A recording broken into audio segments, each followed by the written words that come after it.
So there are two resistors, 1 2 ohm, and what is this? 2 ohm के बाद कोई symbol है क्या सानवी? L. सर अगर मुझे समझ आ गया होता तो मेरा आंसर सही होता पेपर में। Resistance, two resistors of resistances 2 ohm L. I वो think okay, वेरिएबल होगा। I'm not sure। ये जो L है ये एक वेरिएबल है जो लेंथ पे डिपेंड करती है।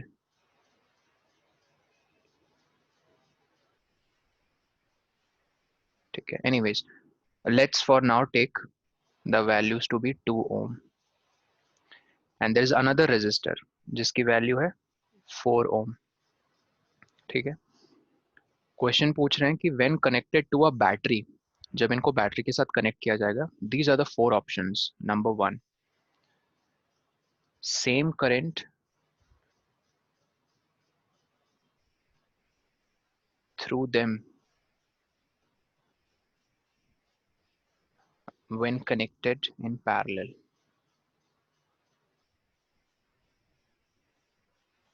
when connected in parallel। Option B, same current through them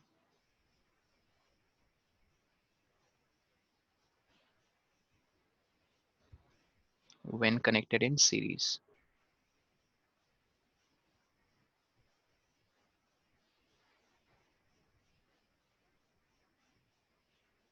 Option C, same potential difference। Potential difference का बताओ तब तक गाइस, दूसरा नाम क्या है? वोल्टेज। Yes, voltage. वोल्टेज। और एसआई यूनिट्स क्या होते हैं? वोल्ट। वोल्ट। सिंबल क्या है? वी। Capital V. ठीक है, them same potential difference across them। किससे बातें कर रहे हो Hardik? Same potential difference across them, यहाँ ध्यान दो, when connected in series।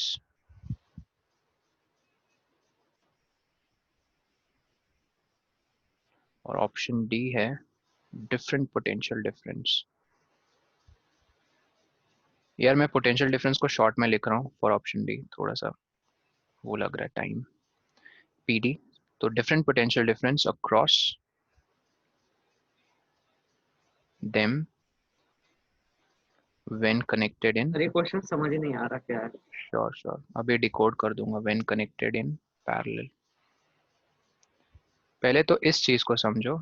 चलो लेट्स टेक 20-30 सेकेंड्स। अगर किसी ने सोचना शुरू कर दिया, just take 20-30 seconds, read it again. यहाँ पे मैं वो मेन क्वेश्चन भी लिख लेता हूँ। 2 रेजिस्टर्स, जो आपके सामने वैल्यूज गिवन है, इनको डिलीट कर दो। एक की वैल्यू है 2 ओम, एक की वैल्यू है 4 ohm. 2 resistors when connected. Sir हमें करना क्या है? आपको सही ऑप्शन चुनना है। When connected to a battery will have, ठीक है, will have what? Option A, B, C और डी। और सानवी ये सिंगल करेक्ट है ना, मल्टीपल करेक्ट? क्वेश्चन नहीं है, सिंगल करेक्ट है। ठीक, टेक 10-20 सेकेंड्स लो। मुझे तो लास्ट वाला ऑप्शन लग रहा है। यार ये लगना नहीं होता है, लॉजिक भी आपको बताना होता है। गैस नहीं मारो यार आयुष, थिंक लॉजिकली। चलो मैं एक हिंट दे रहा हूँ सबको, इधर देखो सब लोग। I am underlining connection in parallel. ठीक है, जब आप इसको नहीं तो सर आ गया मुझे आ गया। अब सोचो जब ये, सर मैं आपको आंसर भेजा। हाँ पर्सनली भेजो। ये एक केस है गाइस, और दूसरा क्या केस है इधर देखो, व्हेन कनेक्टेड इन सीरीज। ये पूछा उन्होंने। अब थोड़ा सा आसान हुआ होगा तुम लोगों के लिए सर अब तो। सही है। हाँ मैं एक मिनट चेक कर रहा हूँ। तो गाइस ये जो ब्लैक पॉइंट्स है ना, इन्हीं पॉइंट्स को हमें किसके साथ कनेक्ट करना है? इस combination, yes, with the battery. तो accordingly you have to choose the correct option. जिनको समझ में आ गया ये हिंट के बाद, start sending me the answer in the private chat. Ayush कह रहा है, okay Ayush, yes Ayush, you are absolutely correct. Sir तुम मुझे दिख नहीं आयुष रहे थे लास्ट ऑप्शन आयुष पे। तुम ये भी माइंड में सोचो कि तुमने जिस ऑप्शन को करेक्ट कहा है, ठीक है, और जो बच रहे हैं ऑप्शन वो इनकरेक्ट क्यों है, उनका भी लॉजिक क्लियर रखो अपने माइंड में। समझ गए बाकी मेरी सब बात? उल्टे लिखे हैं।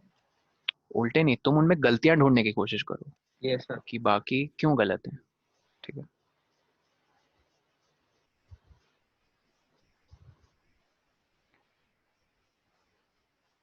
Okay, times up guys. Anyone बताओ orally what should be the right answer? Sir B. B. Anyone else who got B? बताओ। एक बैटरी को कैसे बनाते हो? कॉम्बिनेशन ऑफ सेल ना। C and D are written opposite. अच्छा देखो, एक बैटरी को you have read it is combination of cell. Suppose this is a battery. So ये जो दो टर्मिनल्स देख रहे हो बैटरी के, x और y, चलो p और n लिख देते हैं। p for positive, n for negative terminal. तो गाइज हमें इन p और n को यहाँ कनेक्ट करना है, ठीक है। एक बार पहले उनके पैरेलल कॉम्बिनेशन में करते हैं, ओके। तो गाइज जब आप एक बैटरी को पैरेलल कॉम्बिनेशन में कनेक्ट करोगे तो व्हाट डू यू एक्सपेक्ट? इन दोनों रेजिस्टर के अक्रॉस क्या सेम होगा, पहले ये सोचो।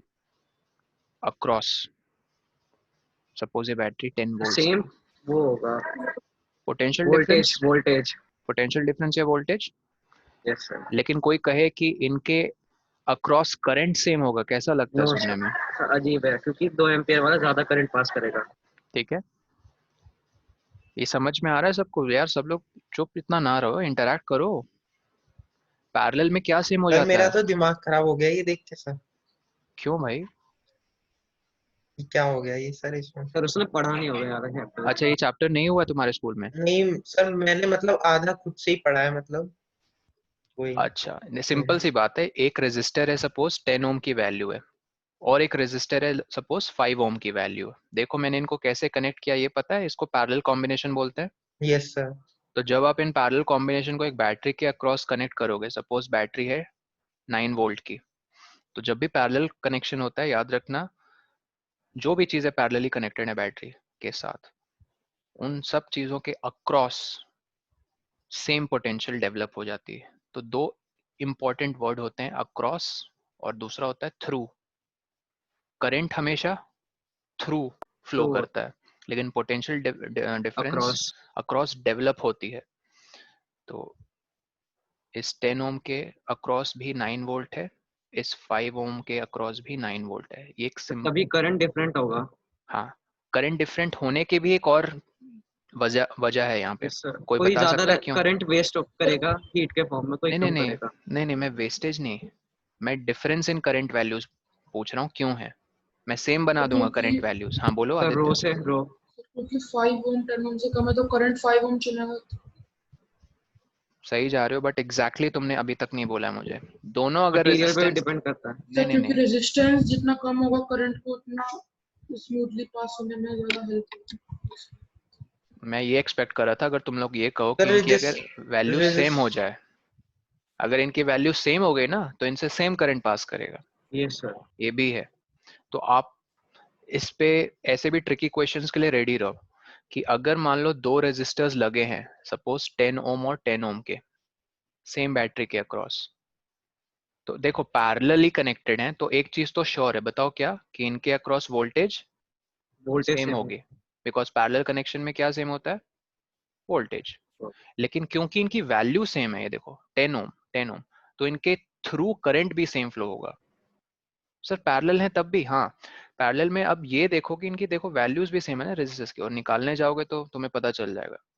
10 और 10 का बताओ क्या हो जाएगा parallel combination? 1/10 plus 5 one 1/10। Upon 10। Sir ठीक है, 5 तो इसका शॉर्टकट भी बताया था, R/2। तो यस। इसका इक्विवेलेंट हो जाएगा 5 ओम। तो मतलब 5 ओम कनेक्टेड है बैटरी के साथ, 5 वोल्ट कितना करंट फ्लो करेगा? आपको आर की वैल्यू पता है, वोल्टेज की वैल्यू पता है, आई कैसे निकालोगे? ओम्स लॉ क्या बताता है? I is equal to V upon R. V R. Yes, sir. 5/5 1 ampere हो गया। तो पॉजिटिव टर्मिनल से कितना करंट निकल रहा है? 1 एम्पियर। ये 1 एम्पियर यहाँ से निकल रहा है।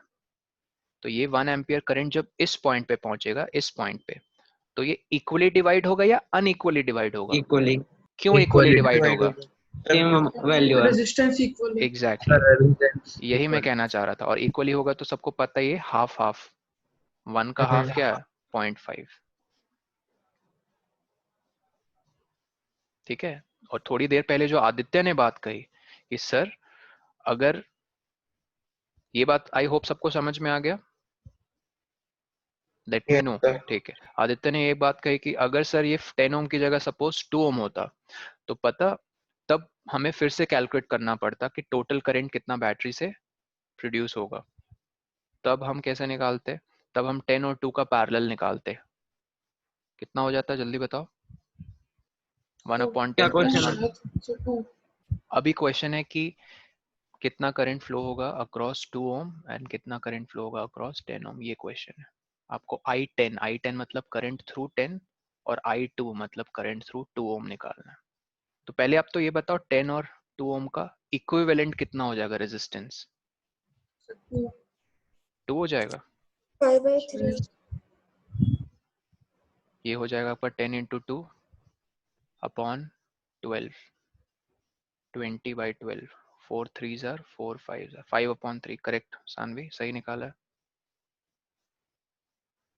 जिनको रिवीजन की जरूरत है, बेसिक फॉर्मूला याद रखो, 1/R equivalent is equal to 1/R1 plus 1/R2 plus 1/R3। ऐसे करते करते कहाँ तक जाओगे? Rn। डिपेंड करता है कितने रेजिस्टेंसेस तुमने नंबर पे पैरेलली डिपेंड। कनेक्ट किए हैं। एग्जैक्टली, यहाँ हमने कितने रेजिस्टेंस कनेक्ट किए हैं? 2। तो ये फॉर्मूला, इस फॉर्मूले में सिर्फ 2 ही टर्म्स आएंगे, 1/R1 और 1/R2। R1 की वैल्यू पुट करो 10, R2 की वैल्यू 5। तो इनका एलसीएम लोगे, एलसीएम तो वैसे 10 आएगा, तो 3/10 आ गया। 3 लेकिन ये तो 1/R इक्विवेलेंट है, लेकिन R इक्विवेलेंट उसका रेसिप्रोकल 10/3। तो अगर 10/3 रेजिस्टेंस कनेक्टेड है किससे? 5 वोल्ट बैटरी के साथ, बताओ positive terminal of the battery से कितना करंट निकलेगा? Ohm's law, I equals to V/R। Value put करो। 3/2 3/2 5/3/2 यस करेक्ट। 3/2 की डेसिमल कितनी हो जाएगी वैल्यू? 1.5 1.5। मतलब हमें पता है कि बैटरी से अब 1.5 एम्पियर निकल रहा है। अब मेन क्वेश्चन, ये 1.5 एम्पियर इस ए नोड पे, इस पॉइंट्स को पता है, ऐसे पॉइंट्स को सर्किट में कहते हैं node. What do we call them? Node. Always Node. Remembers, node पे यहाँ हमेशा डिवाइड होता है। एग्जैक्टली नोड पे करंट डिवाइड होता है। तो अब मेरा मेन क्वेश्चन ये है कि ये 1.5 एम्पियर इक्वली डिवाइड होगा या अनइक्वली डिवाइड होगा? अनइक्वली। एग्जैक्टली, क्योंकि रेजिस्टेंस की वैल्यू सेम नहीं है। तो वही हमें फाइंड करना है। कैसे? सिंपल, बेसिक्स याद रखो। पैरेलल में क्या सेम होता है? पैरेलल कनेक्शन में वोल्टेज सेम। तो अगर हमने इन दोनों रेजिस्टेंस को 5 वोल्ट के अक्रॉस कनेक्ट किया है, तो इस 2 ओम के अक्रॉस भी 5 वोल्ट डेवलप होगी और इस 10 ओम के अक्रॉस भी 5 वोल्ट डेवलप होगी। तो I which is current through 10 ohms आप फाइंड करोगे तो कैसे निकालोगे? I10 होगा voltage across 10 ohm, voltage across 10 ohm divided by resistance जो है उसका। तो V10 हमें पता है 5 है, R है तुम्हारा 10। 5/2 मतलब हाफ, हाफ को मैं लिख रहा हूँ 0.5। उसी तरह I2 बता दो जल्दी से। 2.5 1 Okay, एक लॉजिक तो सिंपल है, अगर पीछे से 1.5 आ रहा है, इस ब्रांच में 0.5 चला गया, तो इस ब्रांच में कितना जाएगा? टोटल से इतना माइनस कर दो। ये एक लॉजिक है। दूसरा लॉजिक है कि आप प्रॉपरली उसे करो। प्रॉपरली मतलब ऐसे,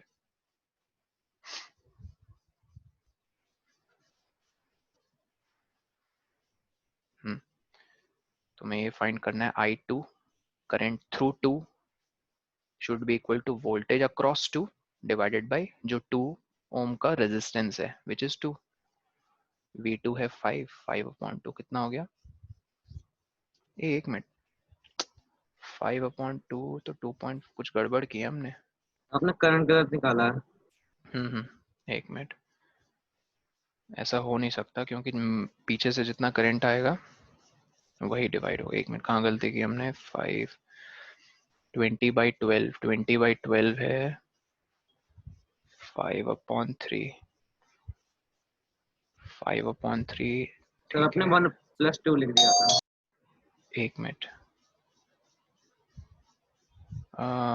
I equals to V/R, V/R। एक करंट तो 3 एम्पियर्स निकला है ना, 1.5 नहीं। चेक करो एक बार टोटल करंट। अर्जुन, अच्छा एक मिनट रुको,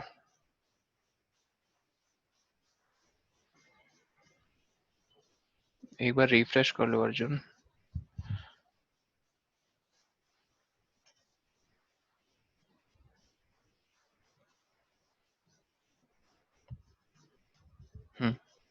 गाइस 3 एम्पियर है ना टोटल करंट, चेक किया?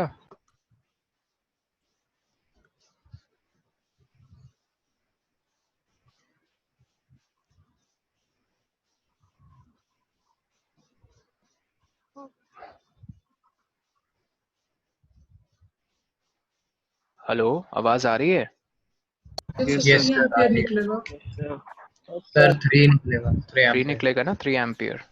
क्योंकि यहाँ पे हमने क्या गलती की है, यहाँ पे हमने सॉरी, हाँ ये मेन दोनों को सर, प्लस करने पे 3 आ रहा है। हाँ 10/3 तो करेक्ट निकला था, विच वॉज 20 हाँ। Net resistance across A B terminal, तो current is voltage divided by resistance. ये तो 3/2 ही आ रहा है। एक मिनट यार, सर 5/3 आ रहा है ना टोटल रेजिस्टेंस। नहीं 3/2 आ रहा है। आई तो सर इक्वल्स 5/3 आएगा सर, 10/3। सर 5/3 रेजिस्टेंस आ रहा है।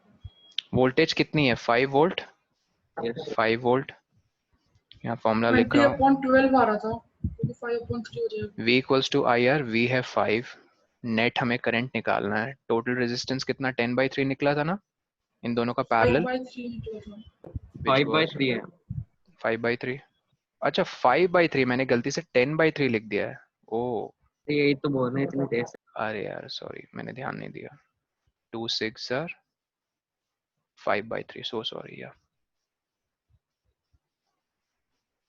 या दिस शुड बी 5/3।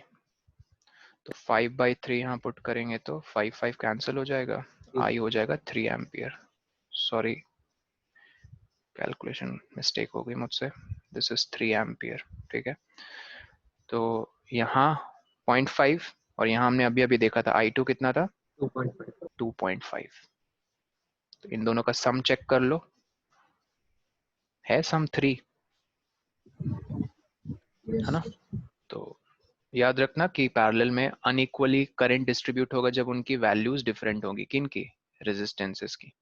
तो इसलिए सानवी और सब लोग याद रखना कि ये ऑप्शन गलत है, कि हाँ ऑप्शन ए गलत है। Same current through them flow करेगा when they are connected parallelly. हाँ सर, कर जाता अगर इनकी वैल्यू सेम होती 2 और 4 रेजिस्टेंस की, लेकिन वैल्यू अनइक्वल है तो सर वो एल क्या दिया था समझ नहीं वो रहने दो। वो एल एक्चुअली कहना चाह रहे थे शायद। आंसर बी है। आंसर करेक्ट बी है, मैं बता रहा हूँ वो एल देने का क्या मतलब था इसके साथ। Same current through them when connected in series, ये तो समझ में आ रहा है। जब सीरीज में कनेक्टेड होंगे तो उनके थ्रू सेम करंट फ्लो होगा, क्योंकि सीरीज में करंट चेंज नहीं होता है। ठीक है, सी बताओ गलत क्यों है? हर ऑप्शन से कुछ सीखने को भी मिलता है। सी ऑप्शन गलत क्यों है? वो कह रहे हैं same potential difference across them when connected in sir series. Parallel हो गई, इसमें सीरीज लिखा है। एग्जैक्टली, यहाँ यही वर्ड गलत है। It should be actually parallel. I hope समझ रहे हो, इसलिए ऑप्शन सी भी गलत है। D, different potential difference across them when connected in parallel, ये तो हो नहीं सकता, क्योंकि पैरेलली चीजों को कनेक्ट करोगे तो उनके across same potential difference develop होगी। Clear?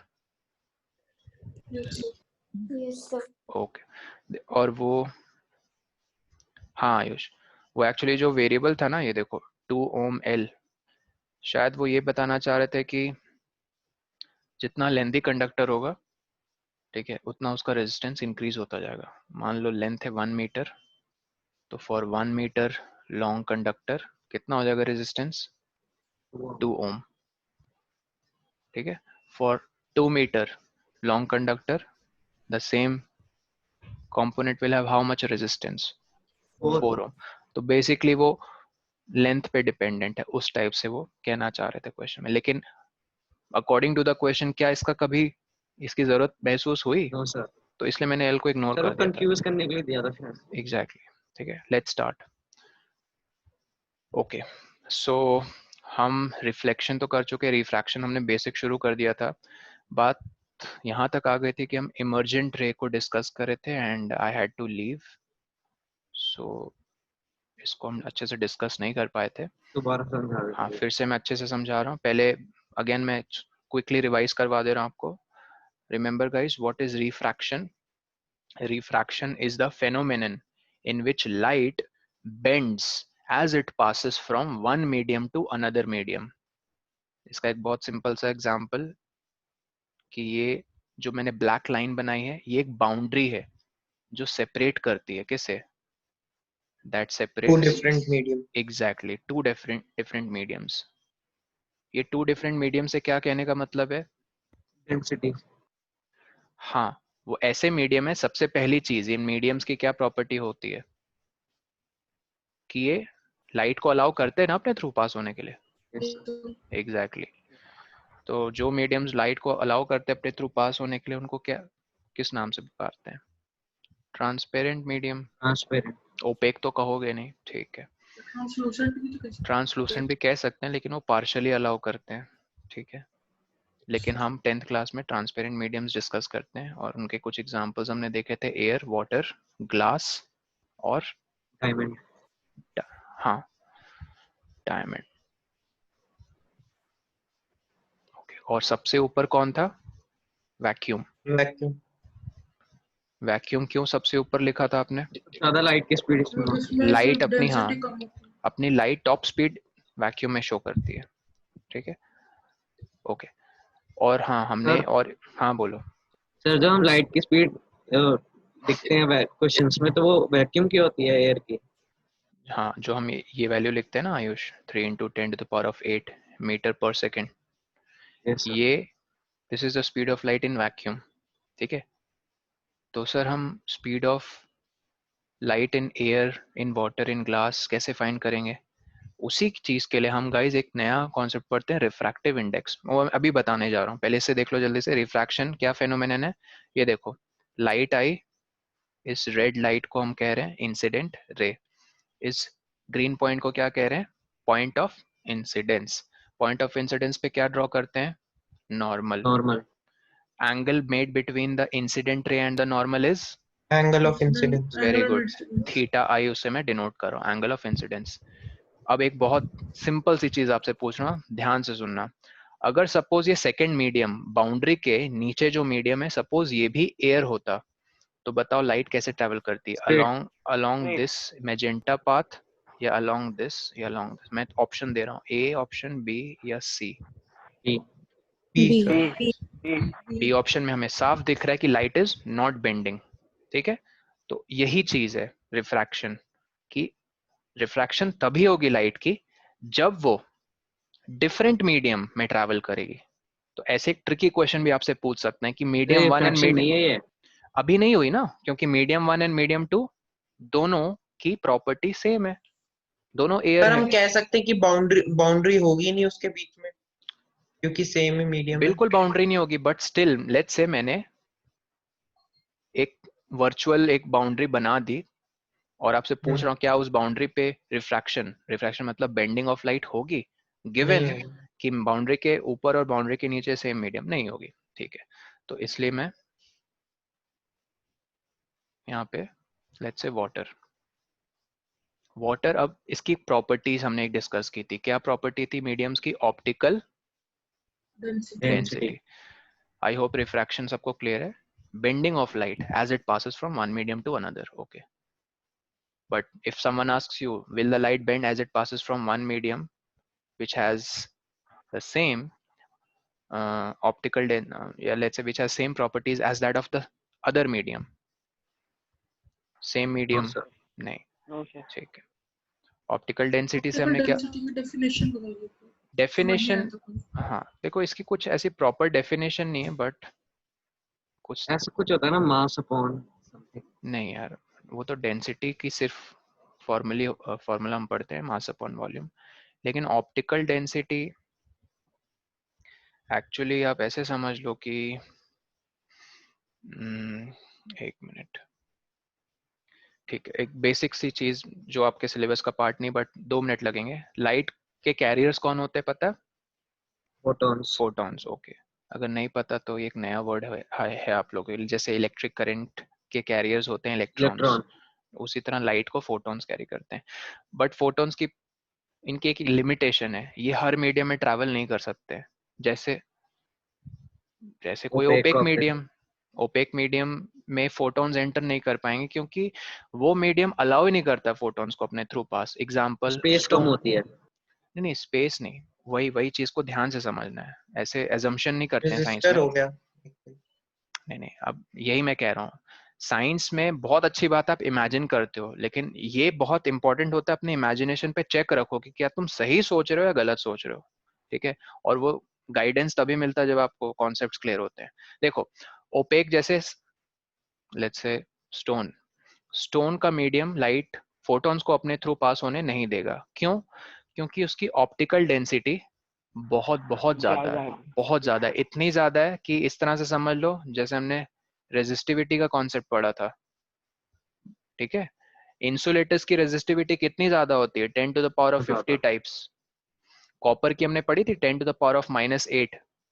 10 to the power of -8 मतलब 1 डिवाइडेड बाई, सिल्वर की तो और भी कम थी। ठीक है, सिल्वर की तो और भी कम थी। कितने जीरो यहाँ लिखे मैंने? 8 जीरो। तो इतना छोटा नंबर, इतनी छोटी वैल्यू, ये मटेरियल टू मटेरियल वेरी करती थी। मटेरियल टू उसी तरह जब मैं कहूं ट्रांसपेरेंट मीडियम या ओपेक मीडियम, उन मीडियम्स की प्रॉपर्टी को कौन अच्छे से बताता है? Optical density. ये एक तरह का समझ लो कांस्टेंट है।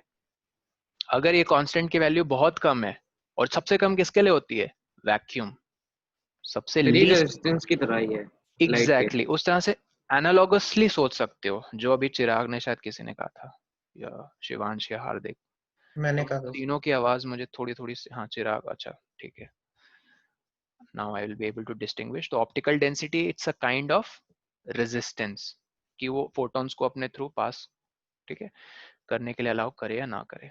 तो आई होप ये समझ में आएगा ऑप्टिकल डेंसिटी। वो सेंस है ऑप्टिकल डेंसिटी का, कि वो अलाउ कितना कर रही है लाइट को अपने थ्रू पास होने के लिए। सर मैंने सारे बंधन तोड़ दिए, आ जाओ भाई लाइट, तुम अपनी टॉप स्पीड दिखा सकती हो मुझ में। तो वैक्यूम कहता है ये। वाटर कहता है नहीं भाई, थोड़ा हौले, you have to like travel with this velocity, not the velocity जो तुम वैक्यूम में दिखाती थी अपना टॉप स्पीड, ठीक है। सॉरी इसको मैं रेस कर देता हूँ। तो optical density you can say it's analogous to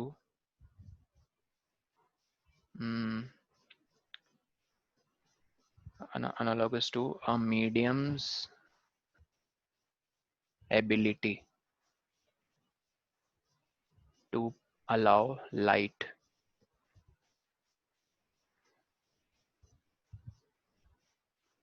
to pass through it।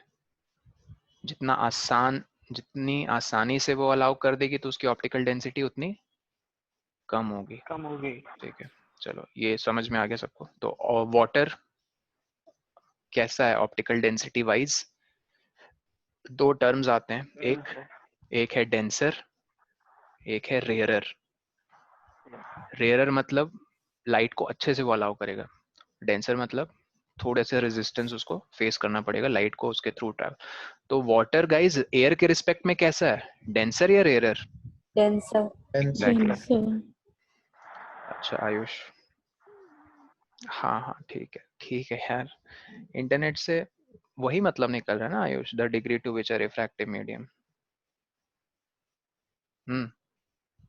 Ayush Tiwari, yes sir. वही मतलब निकल रहा है ना। देखो इंटरनेट का भी सहारा मत लो अभी, बस क्लास में जो डिस्कशन हो रहा है उसको बाद में तुम रिलेट कर सकते हो, ऐसे फिर माइंड बहुत तुम्हारी वो होगी सर मैं इसका मतलब deviate। पूछ रहा था आपसे। तो ये पूछो ना, मतलब पूछा था। देखो गाइस उसका क्वेश्चन है एक आयुष का, I will copy paste his words, not his words actually, he has borrowed from Google। ये दिखाई दे रहा है सबको? Yes. पढ़ो, ये optical density of an object की एक स्लाइट डेफिनेशन समझ लो। Degree to which a refractive medium retards transmitted ray of light. Retards मतलब एक Obstruction। काइंड ऑफ ओपोजिशन, जो हमें वही एनालॉगस अभी देखो एक रेजिस्टेंस की तरह। ट्रांसमिटेड रे का मतलब ही वो यहाँ सर ये ये तो कहना फिर चाह रहे हैं, रेजिस्टेंस का दूसरा नाम ही हो गया मतलब। एनालॉगस। चिराग, कभी उनको ये मत तुम समझो कि ऑप्टिकल डेंसिटी इज रेजिस्टेंस, नहीं। इक्वल एनालॉगस नहीं बोल समझते हो? सकते। एनालॉगस मतलब सिमिलर सिचुएशन है, हम्म। बट तुम इसको रेजिस्टेंस नहीं बोल सकते हो। पता क्यों? क्योंकि रेजिस्टेंस के एसआई यूनिट है ओम्स, और ऑप्टिकल डेंसिटी के कुछ और एसआई यूनिट होते होंगे। हाँ तो सर मतलब कुछ सिमिलैरिटी मतलब उस हाँ, वाइज में। इसलिए मैं वर्ड यूज कर रहा हूँ analogous. It is similar in a way they work, but not dimensionally same. Dimensionally मतलब ऐसा यूनिट सेम नहीं है। गाइस ट्रांसमिटेड रे से वो ये कहना चाह रहे हैं रिफ्रैक्टिव रे, ठीक है। रिफ्रैक्टिव रे क्या है ये देखो, यही मैं बता रहा था। वाटर कैसा मीडियम है? डेंसर। तो ये मैंने लॉज आपको लिखवाए थे, याद करो। जब भी रेयरर टू डेंसर मीडियम में लाइट जाएगी तो पाथ ए फॉलो नॉर्मल करेगी या सी? ए ए सर। ए, वो नॉर्मल के टुवर्ड्स तरफ आ नॉर्मल। जाएगी, एग्जैक्टली exactly। तो आप लोग एक चीज नोटिस करो, ये जो लाइट रे एंगल बना रही है नॉर्मल के साथ, इसे हम बुलाते हैं थीटा। इसे क्या नाम से बुलाते हैं? थीटा। रिफ्लेक्टेड रे या रिफ्रैक्टेड रे? रिफ्रैक्टेड। Exactly, refracted. ठीक है। तो आप लोग क्लियरली एक चीज देख पा रहे हो, theta R is less than theta I. Theta R कम यस हो सर। गया ना गाइस? Yes sir. ठीक है। और ये मैंने लिखवाया था आपको पिछली क्लास में, कब होता है? When light passes from, rare to denser. exactly from rarer to denser medium, rarer to denser medium। इसको मैंने वही वर्ड्स में लिखवाया था कि light shifts towards the normal, यहाँ मैंने मैथमेटिकली बता दिया। ओके। और ठीक इसका उल्टा क्या था? Theta R is greater than theta I, मतलब परे जाएगी वो नॉर्मल से। नहीं, हाँ तब डेंसर टू रेयर, करेक्ट। यहाँ पे लिख लेना जिन्होंने क्लास नहीं की थी, theta R is greater than theta I when light passes. ये मैथमेटिकल टर्म्स भी लिख लो ताकि आपको आगे रिलेट में करवा पाऊँ जब मैं रिफ्रैक्टिव इंडेक्स अभी बताऊंगा इसके बाद। व्हेन लाइट पासेस लिख लो सब लोग, व्हेन लाइट पासेस फ्रॉम, सब लोग लिख लो, फ्रॉम डेंसर टू रेयरर। ये फिजिक्स का लास्ट चैप्टर है। ये फिजिक्स का लास्ट है? नहीं, और एक आई है वाला ना। तो हट गया ना। अच्छा, आई पार्ट तो इसी का वो हट गया। एक मिनट,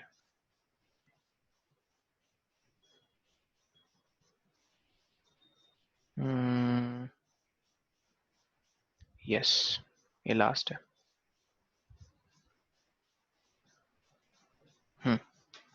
ठीक है, when light passes from denser to rare. और यहाँ गाइस लिख लेना आप लोग ध्यान से, थीटा आर को हम एंगल ऑफ रिफ्लेक्शन नहीं, एंगल ऑफ रिफ्रैक्शन बुलाते हैं, ठीक है। और थीटा आई तो पता ही है सबको, थीटा आई को क्या बुलाते हैं? Angle of incidence. इंसिडेंस। लिख लो, ये प्रॉपर्ली लिख लो।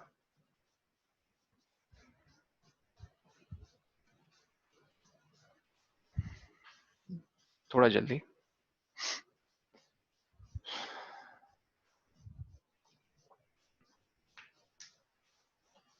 तो जो आयुष ने डेफिनेशन भेजी ना, उसमें ट्रांसमिटेड रे से पता क्या कहना चाह रहे हैं? रिफ्रैक्टेड रे। तो रिफ्रैक्टेड रे को जितना ओपोजिशन मिलेगा, इससे हम क्या कहेंगे कि उस मीडियम की ऑप्टिकल डेंसिटी ज्यादा है। एग्जैक्टली वही कहना चाह रहे हैं गाइस। सबने लिख लिया? Shall we move on? Yes okay great. तो अब आते हैं उसी कॉन्सेप्ट पे, इमर्जेंट रे। इमर्जेंट रे बताने से पहले एक बार रिफ्रैक्टिव इंडेक्स देख लो, बहुत छोटा सा कॉन्सेप्ट है जो आपके बुक में भी इसके न्यूमेरिकल्स भी आते हैं। और रिफ्रैक्टिव इंडेक्स बताने से पहले किसी ने ये चीज ऑब्जर्व की यहाँ पे कि थीटा आर या तो छोटा होगा थीटा आई से या तो बड़ा होगा, इक्वल नहीं होगा। अगर इक्वल हो गया तो हम क्या कहते हैं, the same phenomenon of. Density है, इसका मतलब Same रिफ्रैक्शन सेम medium. होगा कि मीडियम नहीं होगा। नहीं होगा। एग्जैक्टली नहीं तो एक स्पेशल केस में वही, इसी से मैंने क्लास की शुरुआत की थी कि when theta R is equal to theta I, तो हम कहते हैं नो रिफ्रैक्शन। इसी को तो कहते हैं जब रिफ्लेक्शन होती है, और रिफ्लेक्शन का ही तो है पहला लॉ, याद आया। Yes. ठीक है, सब कुछ रिलेट सर ये अब हो पा रहा ऑब्जेक्ट पे भी तो डिपेंड करेगा कि कितना रिफ्रैक्ट हो रहा है। है। एक्चुअली पता है क्या कहते हैं, आयुष, तुमने ये क्वेश्चन पूछ के एक और दरवाजे खोल दिए हैं। कि जैसे पानी का सरफेस देखते हो तो तुम्हें बिल्डिंग्स या ट्रीज की दिखती है ना रिफ्लेक्शन, Yes, sir. तो हर एक मीडियम, ठीक है, रिफ्लेक्ट भी करता है रिफ्रैक्ट भी करता है, हर एक। सर ओपेक भी, हाँ, ओपेक मीडियम में भी कुछ हद तक फोटॉन्स अंदर नेग्लिजिबल ट्रैवल होता कर, है। हाँ, लेकिन नेग्लिजिबल होता है। एग्जैक्टली तुम्हें क्या लगता है, सुबह उठ के जो मिरर देखते हो जिसमें ब्रश कर रहे हो या अपना चेहरा धो रहे हो, वो 100% रिफ्लेक्ट करता है लाइट? नहीं, उसमें कुछ लाइट रिफ्रैक्ट भी होती है। इससे यही कहने का मतलब है, no object in the universe is 100% ideal, जो 100% रिफ्लेक्शन है 100% रिफ्रैक्शन दिखाए। इतनी सी बात है बस। Okay, Yes, sir. Okay sir. ये लिख लिया ना सबने, when theta is equal to theta I, no refraction, then it is reflection only. Okay ठीक है, जल्दी से रिफ्रैक्टिव इंडेक्स देख लो। पहले डेफिनेशन सब लोग लिखो, रिफ्रैक्टिव इंडेक्स सब हेडिंग दो सब लोग। सर एक चीज थी सर। पूछो भाई पूछो। सर जो टॉर्च है उसमें जो मिरर लगा होगा वो तो कॉनकेव लगा होगा ना। हाँ एक्चुअली चिराग, वो ना मिरर नहीं होता है, वो एक तरह लेंस का ना होता है। रिफ्लेक्टिव, नहीं लेंस नहीं, वो एक तरह का रिफ्लेक्टिव मटेरियल होता है। मिरर लगाने जाएंगे उस छोटे से टॉर्च में तो उसके यहाँ कॉस्ट बढ़ जाएगी। एक तरह का शाइनी प्लास्टिक है। नहीं चलो सर बहुत Silver. ज्यादा हाँ Silver color तुम, का. हाँ तो क्योंकि तुमने नेचर पूछा, मैं बता देता हूँ उसका नेचर है कॉनकेव। हाँ तो सर वो सर जो केव वाला पार्ट होगा वो अंदर होगा या बाहर होगा। ऑफ कोर्स अंदर की तरफ। मत, अंदर ही हो, हाँ अंदर होएगा। तो मतलब सर यहाँ, हाँ हाँ बोलो, ये बल्ब है ना, ये बल्ब है, बल्ब हर सर डायरेक्शन में लाइट रे एमिट करेगा। Sir yes sir. अगर मिरर होगा तो बाहर कैसे आएंगी लाइट? वो वही मेरा सर क्वेश्चन था, अगर मिरर होगा तो बाहर कैसे आएंगी लाइट। श्योर, मिरर है तो मतलब उसका एक साइड पेंटेड है या यस एक सर, साइड यस उसकी तरह काम कर रहा है, पॉलिश्ड। क्या कहोगे, नॉन रिफ्लेक्टिव की तरह। तो इसलिए इसका गाइज ये वाला पार्ट हम क्या मान के चलेंगे, नॉन रिफ्लेक्टिव है, मतलब ये रिफ्लेक्ट नहीं करेगा। तो उसका कौन सा पार्ट, ये इनर साइड की तरफ जो बेंड है, जो केव पार्ट बना रहा है, वो रिफ्लेक्टिव पोर्शन है। इसी का एक टर्म भी हमने पढ़ा था, याद करो, अपर्चर, याद आया। Yes sir. ठीक, तो गाइज जब ये लाइट रेज निकलेंगी ना बल्ब से, ये देखो बहुत सारी इनफाइनाइट रेज निकलेंगी, तुम गिन नहीं सकते हो। तो ये सारे के सारे देखो प्रिंसिपल एक्सिस के पैरेलल नहीं ट्रैवल करेंगी। क्यों? क्योंकि अंदर वाला पार्ट है ना यार रिफ्लेक्टिव पोर्शन। ये यस समझ सर। में आया? तो that's how the light travels out from the torch and you get a beam. Beam को कहते हैं when many rays are traveling in the same direction, it's known as ऐसा तो beam। नहीं सर वो हाँ तो अंदर हो गई ना सर। तो वही तो मैं कह रहा हूँ, अंदर वाला पोर्शन रिफ्लेक्टिव है। हाँ तो अंदर वो तो वाला सर मतलब, टॉर्च के अंदर ही रह गई लाइट, बाहर कैसे बाहर आएगी। कैसे आई? तो बाहर वाला अरे तो पॉलिश था। अरे नहीं, ये वाला पीछे रहता है पार्ट, ये वाला पीछे रहता है और आगे तो वो ट्रांसपेरेंट फिर रहता है. रिफ्लेक्शन कैसे होगा। अंदर क्यों आए, क्योंकि यहाँ पे एक ग्लास होता है, वो ग्लास से फिर ट्रैवल करके बाहर निकल जाती हैं रेज। और ये ग्लास कैसा ऑब्जेक्ट है, ट्रांसपेरेंट ऑब्जेक्ट है। अच्छा। सर ये भी तो बताओ ग्लास के बीच में। अरे यार हर टॉर्च के हाँ सामने ग्लास नहीं लगा रहता है, तो सर ये रहेगा कह ना। रहे थे कि आगे ये सिल्वर वाला लगा रहता है. हाँ मेरे को लगा ये जो ग्लास की जगह पे आपने बताया ना वहां पर वो लगा रहता है मेरा। नहीं नहीं नहीं, ये कॉनकेव अंदर पार्ट होता है। है और यहाँ पे ग्लास रहता है, यहाँ पे हम्म। ग्लास। और इस ग्लास के ठीक पीछे होता है बल्ब, हाँ अब सही है। ठीक है। और ओके इस सर। बल्ब को ऐसे पीछे बैटरीज होती हैं, ये पॉजिटिव टर्मिनल, दो बैटरीज होती हैं 1.5 वोल्ट और 1.5 वोल्ट, कितना बना देंगे? Three. 3। 3 volt. तो it gets a supply of 3 volt, the bulb, और यहाँ एक स्विच होती है, स्विच ऑन करो तो सर्किट पूरा होगा, और बस वैसे ही होता है, ठीक। हाँ, हेडिंग दे दी सबने, रिफ्रैक्टिव इंडेक्स, जल्दी दे दी, यस सर। लिखो इट इज द रेशियो, जल्दी लिखो, it is the ratio of velocity of light in vacuum to the velocity of light in any other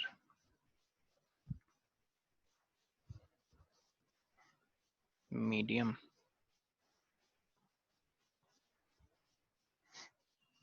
तो मतलब एक तरह से कंपैरिजन होता है। Yes, very good.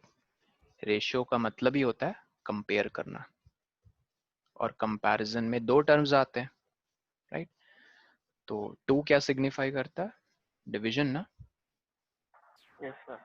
तो डिवीजन से पहले मतलब न्यूमरेटर में क्या टर्म आ रहा है? Velocity of light. किस में? अदर मीडियम, अदर किस में? मीडियम। इन अदर नहीं, वैक्यूम। वैक्यूम। तो उस टर्म को हम ऐसे लिखते हैं, देखो, वी नॉट। कैसे लिखते हैं? एक मिनट, सो सॉरी, मैंने इसको उल्टा लिखवा दिया, सो सॉरी गाइज। वैक्यूम यहाँ पे होगा यार, मतलब मीडियम की जगह, और मीडियम पहले आएगा, सो सॉरी, प्लीज करेक्ट कर लो। Velocity of light in a medium, ऐसे लिखना, in a medium, in a medium to the velocity of light in any other, नहीं, in vacuum. In vacuum, please correct कर लेना, ठीक है। तो अगेन द सेम क्वेश्चन, क्या टर्म आएगा गाइज न्यूमरेटर में?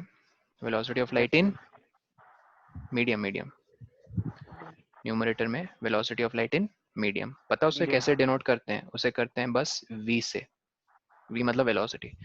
लेकिन velocity of light in vacuum को पता किससे डिनोट करते हैं? v नॉट से। नॉट मतलब v जीरो, इसका एक स्पेशल सिंबल है, बस ये समझ लो। और सबको अभी अभी हमने एक वैल्यू लिखवाई थी, v नॉट की क्या थी वैल्यू बताओ? 3 into 10 to the power of 8 8। लिख लेना सब लोग, मीटर पर मीटर पर सेकेंड। सेकंड। इसकी वजह तो सेम रहेगी हमेशा। एग्जैक्टली। और गाइज ये पूरी की पूरी चीज, ये मैथमेटिकल एक्सप्रेशन जिसे मैं ऐसे लिख रहा हूँ, v अपॉन v नॉट, ये किसके बराबर है? Refractive index. और रिफ्रैक्टिव इंडेक्स को किससे डिनोट करते हैं? म्यू। इसे म्यू बुलाते हैं, जैसे बिल्ली नहीं म्याऊ करती है, वैसे म्यू। मेरी तो 9th में तो था ऐसा ही कुछ। हाँ, कुछ ऐसा सिंबल। तो इसे ऐसे प्रॉपरली नोट कर लो और यहाँ पे लिख लेना, ये रिफ्रैक्टिव इंडेक्स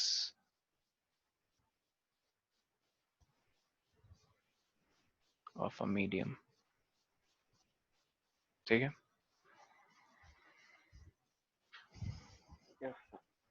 ओके, अब थोड़ा जल्दी मैं मूव ऑन करूंगा, तो ध्यान देना बस। थ्योरी में यही था ऑलमोस्ट। और एक चीज आ रही है जो आज मेन टॉपिक है, रिफ्रैक्शन, ठीक है।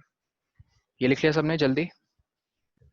Yes, sir. अब यहाँ से बहुत स्पेशल ध्यान देना, इस पे क्वेश्चंस आते हैं, यहीं पे घुमाते हैं बच्चों को, इसको नहीं समझा तो प्रॉब्लम होगी। देखो सर मैं अब, हाँ बोलो, जल्दी सर बोलो। वो उसकी वैल्यू क्या आई थी जब इक्वेशन की? किस इक्वेशन की? v divided by v not. इसकी वैल्यू नहीं आएगी ना जब तक तुम v नहीं पुट करो। इसमें हमें v नॉट तो पता है, चलो मैं लिख भी देता हूँ, v नॉट क्या है, ये तो फिक्स है। सर जो इक्वल टू के बाद है इक्वल टू के बाद तो म्यू है, म्यू हम क्या फाइंड ही कर, सर? यार मैं समझ, देखो ये v की वैल्यू आपको पुट करनी होगी, तब म्यू निकलेगा, या फिर म्यू पुट ये करना म्यू होगा। क्या है? म्यू को कहते हैं रिफ्रैक्टिव इंडेक्स, वही मैं अब बताने जा रहा हूँ, एक दो क्वेश्चन सॉल्व करके तब समझ जाओगे। रेडी? अच्छा एनसीईआरटी है सबके पास? जल्दी जल्दी जल्दी NCERT open the chapter light जल्दी से 10 चैप्टर। और ये एक टेबल बना हुआ है guys, page number 175। Yes Prachi, good. Open करो जल्दी से 175। और यहाँ पे मैं लिख भी देता हूँ म्यू। अच्छा इन्होंने अलग अलग सिंबल्स यूज किए हैं। एक मिनट रुको रुको, हे भगवान मैंने फिर उल्टा लिखवा दिया यार। पहले जो लिखा था वही सही था। वेलोसिटी ऑफ लाइट इन उफ यार, इसको प्लीज करेक्ट कर लो। Velocity of light in a medium नहीं है, जो पहले लिखा था वही सही था। It is the ratio of velocity of light in vacuum, sorry in vacuum to the velocity of light in medium। तो ये एक्सप्रेशन हो जाएगा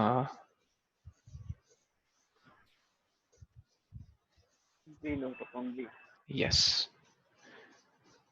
v naught upon v is equal to mu. आपके टेक्स्ट बुक में n is equal to c upon v ये symbols use किए हैं, जहाँ ठीक पे है। वो c है velocity of light in vacuum. मैंने v नॉट सिंबल यूज किया, उन्होंने c यूज किया, ठीक है, यही फर्क है। प्लीज करेक्ट कर लो इसे, सॉरी अबाउट इट। कर लिया सबने करेक्ट? ठीक है, वो Yes. पेज ओपन कर लिया सबने? ठीक है, ये बताओ मुझे उस टेबल, हाँ ओके ऋषभ बताओ, क्वार्ट्ज, ठीक है, क्वार्ट्ज पता है एक तरह का नेचुरली ऑब्टेन्ड क्रिस्टल है, ठीक है, और वो ट्रांसपेरेंट होता है। तो क्वार्ट्ज में बताओ कितनी वैल्यू गिवन है रिफ्रैक्टिव इंडेक्स की? फ्यूज्ड क्वार्ट्ज 1.46, ठीक है। अब ध्यान से सुन, अब न्यूमेरिकल में करने जा रहा हूँ। हमें पता है formula mu equals to v by V naught, sorry V naught by सबकी लर्न करनी पड़ेंगी बात। नहीं, वही मैं पहले सुन लो, 2-3 क्वेश्चन देख लो, फिर सब कुछ आपको समझ में आ जाएगा। आपके टेक्स्ट बुक में n equals to c by V है, याद रखना, कंफ्यूज ना होना। हमने ये जो डिनोमिनेटर वाला सिंबल यूज किया है सेम है, बट आपकी टेक्स्ट बुक में velocity of light in vacuum को c से डिनोट किया है, यहाँ पे v नॉट। तो आई थिंक कंफ्यूजन दूर करने के लिए हम यही फॉर्मूला यूज करते हैं, ताकि आपको इसकी आदत हो जाए, ठीक है। n equals to c by V, जहाँ पे n क्या है? रिफ्रैक्टिव इंडेक्स, हाँ refractive index which is mu, okay. n equals to c by V, याद रखना c की वैल्यू है 3 × 10⁸ मीटर पर सेकंड। कितना है उसका? n म्यू हो गया ना? हाँ म्यू की जगह n यूज कर रहे हैं सिंबल, ठीक है, एन ओके। एम यूज किया। n small n, okay sir कितना अब है? n की जगह 1.4 लिखेंगे। वेरी गुड, 1.46 लिखा। c कितना है गाइस? 3 × 10⁸। v निकालो, v कितना हो जाएगा? क्रॉस मल्टीप्लाई करोगे तो एक बार देख लो मैं कैसे निकाल रहा हूँ, फिर आप लोग निकालना। v हो जाएगा आपका 3 × 10⁸ डिवाइडेड बाय 1.46। ऐसे क्वेश्चंस को ऐसे सॉल्व करते हैं कि आप सिर्फ इसे देख लो 3, या फिर ऐसे कर लो, सबसे बेस्ट 300। आपने ना इस 8 से 2 जीरोस उधार में ले लिए, तो इसके 10 की पावर क्या हो जाएगी? 6। नीचे 1.46 को मैं लिखने जा रहा हूँ 1, यार उसकी जरूरत नहीं थी एक्चुअली, क्योंकि उसका उसका पॉइंट हटाओगे ना तो माइनस में 146/100 आएगा। ये 100 ऊपर चल जाएगा, ये समझ पा रहे हो? ये 100 ऊपर जाएगा तो 300/146, ये समझ पा रहे हो? बेसिकली जीरोस उधार लेने की जरूरत नहीं पड़ी। 300/146 आप अलग से कैलकुलेट करना इस तरह से, ठीक है। ये कैंसिल वैंसिल हो गए, याद करनी पड़ेगी नहीं रिफ्रैक्टिव इंडेक्स। वही मैं बताने जा रहा हूँ। आपको वैल्यूज दी हुई होंगी क्वेश्चन पेपर में, बोर्ड के पेपर में, ठीक है। आपको बस पूछेंगे कि velocity of light in that medium निकालो, जो मैं अब यहाँ पे निकालने जा रहा हूँ, ठीक है। करो इसे कैलकुलेट, जल्दी बताओ कितना आ रहा है। 150/73 कितना आया? कैलकुलेटर यूज कर लो अभी, बट एग्जाम में ऑफ कोर्स अलाउड नहीं होगा। जल्दी बताओ 150/73 कितना आया? 2.05 2.05 ओके।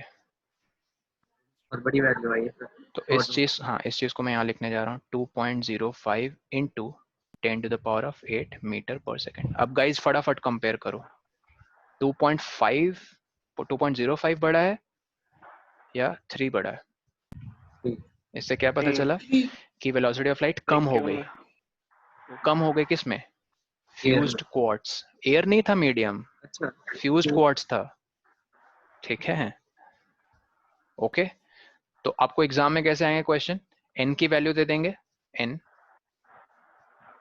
ये फॉर्मूला है कि find V for given N, जो हमने अभी कोई भी दो दे इक्वेशन, सकते हैं ना क्या रेस पे? सर, कोई भी दो दे सकते हैं ना वैल्यू। कोई भी दो नहीं, कोई एक देंगे भाई। इस फॉर्मूला में ना एक वैल्यू आपको ऑलरेडी पता है, सी की वैल्यू जो है 3 इंटू 10⁸। तो दो अननोन हो गए ना आयुष, एन वी। तो एक वैल्यू प्रोवाइड कर देंगे, दूसरी पूछेंगे आपसे। ठीक है, दूसरा क्वेश्चन क्या बन सकता है? Find N for given V. यही दो वैरायटीज है क्वेश्चन के। ओके, बस यही है। बस और कुछ नहीं है। कितने मार्क्स का आता है ये? हाँ, ये 1 मार्क का एटलीस्ट, वो अगर 3 मार्क में आया तो 1 2 3 करके नहीं, 8 सब मार्क। डिवाइड कर देते हैं। हाँ, एटलीस्ट 1 मार्क का आएगा न्यूमेरिकल, अगर आएगा तो एटलीस्ट 1। ठीक, सर ये बुक में sine I upon sine R equal to वही कौन? मैं अब बताने जा रहा हूँ। पहले रिफ्रैक्टिव इंडेक्स मुझे डिस्कस करना था। ये क्लियर है सबको? अभी बता दो। Yes sir. ठीक यस है, सर। ओके। देखो इस स्लाइड में हमने क्या लिखा था? थीटा आर या तो बड़ा होता है थीटा आई से, या फिर छोटा सर होता है। मतलब रिफ्रैक्टिव इंडेक्स से क्या आएगा? रिफ्रैक्टिव इंडेक्स से, हाँ, देखो फिर से रिपीट कर देता हूँ, ये फॉर्मूला स्पीड है। ऑफ ठीक है, स्पीड ऑफ लाइट के यूनिट्स है मीटर पर सेकेंड, वी के यूनिट्स है मीटर पर सेकेंड। तो रिफ्रैक्टिव इंडेक्स एक प्योर नंबर होता है। क्या क्वांटिटी है ये? प्योर नंबर, जिसके यूनिट्स हैं नहीं, क्योंकि similar quantity divided by another similar quantity, units इनके कैंसिल हो जाते हैं ना। तो ऑप्टिकल डेंसिटी एक नंबर है, वो नंबर हम किसी मीडियम को असाइन करते हैं। जैसे वैक्यूम के लिए वो नंबर कितना है? 1। 3 एयर में आओ, एयर में कितना है वो नंबर? 1.003। चेक कर लो, टेबल में गिवन है। लेकिन अभी हमने एक क्वेश्चन बनाया था फ्यूज्ड क्वार्ट्ज, उसके लिए वो नंबर कितना था? 1.4। 4 6। तो आपने क्या एक चीज नोटिस की कि ये रिफ्रैक्टिव इंडेक्स की मिनिमम वैल्यू वैक्यूम के लिए रहती है। जैसे आप इसकी वैल्यू बढ़ाते हो, वैसे वैसे वो उस मीडियम में स्पीड ऑफ लाइट कम हो जाती है। वैक्यूम में थी ना स्पीड ऑफ लाइट कितनी? 3 इंटू 10⁸ फ्यूज्ड क्वार्ट्ज में अभी अभी कितना निकाला था हमने? 2.0 2.05 को मैं 2 लिख रहा हूँ थोड़ी देर के लिए। तो हमने क्या ऑब्जर्व किया? देखो आपके सामने कम ऑब्जर्वेशन होगी है, स्पीड। जैसे n की वैल्यू इंक्रीज हुई, स्पीड कम हो गई। तो मिनिमम वैल्यू क्या है n की, मतलब रिफ्रैक्टिव इंडेक्स की? 1। तो n क्या सिग्निफाई करता है? लिख लो इसे, n is a pure number given to pure number assigned, लिख लो, ज्यादा अच्छा वर्ड है। n is a pure number assigned to a transparent medium which tells how fast, yes, dash slow, how fast, yes, slow light travels in that medium, in that medium। Okay, और minimum value लिख लेना सब लोग। हाँ आयुष, उससे तुम क्या पूछना चाह रहे हो? Angle I greater than angle R से? और इस केस में जो वैक्यूम ऑफ फ्यूज क्वार्ट्ज के उस केस में? एंगल आई बड़ा होगा आर से। किस केस में? वैक्यूम और फ्यूज क्वार्ट्ज। वैक्यूम और फ्यूज क्वार्ट्ज, हाँ सही बोल रहे हो। उस पे भी आएंगे। अब मैं उसको ना इससे रिलेट करूंगा, रिफ्रैक्टिव इंडेक्स को उस लॉ से रिलेट करूंगा। ये लिख लिया सबने? और जल्दी लिखो। और आई होप समझ में आ रहा है, सिंपल सी चीज है। ये बस एक नंबर है, pure number, medium to medium vary करता रहता है। ठीक, ओके। ठीक है, अब सुनो सब लोग, मैं चेंज करूं स्लाइड? Yes sir. ओके,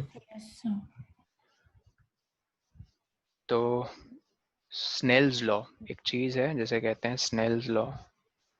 उन्होंने ये कहा कि जब भी रिफ्रैक्शन होगी, मान लो ये बाउंड्री है, ये इंसिडेंट रे ऑफ लाइट है, इस पॉइंट को हम कह रहे हैं normal point of incidence, sorry, जहाँ से मैंने नॉर्मल ड्रॉ किया है। As it passes to another medium, आपको दिख रहा है कि ये नॉर्मल की तरफ बेंड कर गई है, एज पर ऑब्जर्वेशन में कह रहा हूँ। तो थीटा आई बड़ा हो गया ना थीटा आर से, तो ऑब्वियसली जो मीडियम 1 होगा, ध्यान से सुनना, इसे हम ऐसे लिखते हैं n1 अपॉन n1 और n2। n1 क्या है? ये है रिफ्रैक्टिव इंडेक्स ऑफ मीडियम। इस मीडियम का मैंने क्या, रिफ्रैक्टिव इंडेक्स को ऑप्टिकल डेंसिटी बोलते हैं। नॉट एग्जैक्टली, नॉट एग्जैक्टली, अलग चीज है वो। हाँ, इस मीडियम का मैंने क्या नाम चुना है? 1, और वो यहाँ पे दिख रहा है जब मैं n के यहाँ नीचे सबस्क्रिप्ट वाली पोजीशन पे लिखता हूँ। ठीक है, इस मीडियम का क्या है नाम? 2। तो इसलिए refractive index of medium 2, index of medium 2। ठीक है, ध्यान से सुनना, आपको यहाँ क्या ऑब्जर्व हो रहा है कि theta I is greater than theta R. इसका मतलब है कौन सा मीडियम ऑप्टिकली डेंसर है? 2 ना, 1 नहीं। यस 2 वाला। तो जब ये हमने रिलेशन लिखा है that implies n2 is greater then n1, ये समझ में आया सबको? यस तो स्नेल्स लॉ ने ये कहा था कि sine of theta I upon sine of theta R is constant. Sine पता है ना, साइन किसे कहते हैं? Yes sine is perpendicular by base, base by hypotenuse, या क्या बताओ उस सेंस में बताओ मुझे। Perpendicular upon hypotenuse. तुम लोग, हाँ तुम लोग P सोच रहे हो, P upon H। तुम लोग सोच रहे हो सर यहाँ हाइपोटेन्यूज कहाँ है, साइन कहाँ से आ गया तो term, right right? Angle triangle कहाँ से बन गया सबसे पहली बात? एग्जैक्टली, अच्छा है ना तुम लोगों ने ये क्वेश्चन पूछा, मैं एक्सप्लेन फटाफट कर देता हूँ, ध्यान से देखना। मैंने, थीटा इज नहीं, क्वेश्चन है कि राइट एंगल ट्रायंगल कहाँ है सर, कि साइन को हम विजुअलाइज कर पाए। देखना ध्यान से, मैंने यहाँ एक पैरेलल लाइन बना दी जो कि मीडियम वाली बाउंड्री से x डिस्टेंस पे है। तो कितनी भी दूर हो सकती है तो कितने भी एक दूर हो वैल्यू सकती है, कैसे? मैंने एक बना दी, और इसके मीडियम के उस तरफ भी एक पैरेलल लाइन बना दी जो मीडियम के उधर x डिस्टेंस पे। ठीक है, अब यार ये तो मैं एक्सपेक्ट करता ही हूँ तुम लोग को कॉन्ग्रुएंस पता होगा। Yes, sir। ठीक है, सर। तो ध्यान कॉन्ग्रुएंट भी कहाँ होंगे ये? हाँ कॉन्ग्रुएंट नहीं होंगे, तो इसलिए ध्यान दो, ये एक ट्रायंगल दिख रहा है, चलो इसको नाम दे दो जल्दी से, ABC। दूसरा राइट एंगल ट्रायंगल आपको देखा, ADE। सर राइट एंगल क्यों? देखो मैंने ये पैरेलल बनाया है बाउंड्री के, तो ऑब्वियसली ये नॉर्मल के साथ कैसा एंगल बनाएगा? 90 ना। 90। तो क्या 90 आपको ABC दिख रहा है राइट एंगल ट्रायंगल सबको? यस सर वर्टेक्स C 90 है, तो अगर यहाँ थीटा आई है तो बताओ साइन थीटा आई कितना हो जाएगा? अब दिखा परपेंडिकुलर और हाइपोटेन्यूज सबको। ये तो हर पर वैल्यू अलग आएगी ना? एक चीज पहले ये बताओ जो मैं पूछ रहा हूँ उस पे पहले फोकस रहो, साइन थीटा कितना आएगा एबीसी में? What divided by what? अरे अभी सब बोल रहे थे AC P by upon H, BC ना, परपेंडिकुलर है बीसी। ठीक है, BC upon A B, good. उसी तरह जल्दी से बताओ, ये ट्रायंगल जो नीचे बना है right angle triangle ADE, ADE पे 90 डिग्री कहाँ है? डी पे। अरे डी पे भैया। और थीटा आर कहाँ पे? थीटा आर ये है रेड वाला, ठीक है, ये सबको दिख रहा होगा थीटा आर। तो बताओ साइन ऑफ थीटा आर कितना है? DE sir upon D D upon A upon A. Very good, DE upon हाँ ए, गुड। इसमें पुट करो सब लोग, पहले न्यूमरेटर में साइन थीटा आई था BC upon A B whole divided by theta कितना है? DE अपॉन AE, पुट किया।